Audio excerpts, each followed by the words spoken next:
The next is the Isotherm function. Click the icon at the bottom of the screen. Isotherm is used to show the temperature of a section with colors.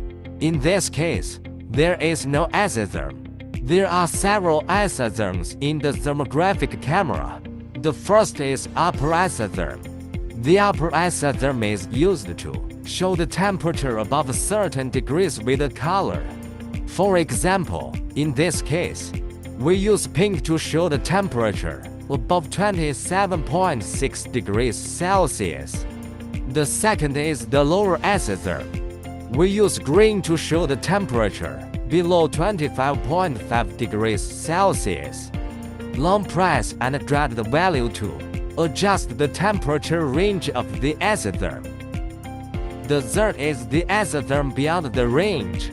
We can see that there are two colors beyond this range. The last is the isotherm within the range. This means to use one color to within a range. This is 27.5 degrees Celsius to 23.1 degrees Celsius, and it is shown in yellow. We can set the color of the isotherm and use the color you like to show the temperature. Click here, and you can select white, pink, red, blue, etc.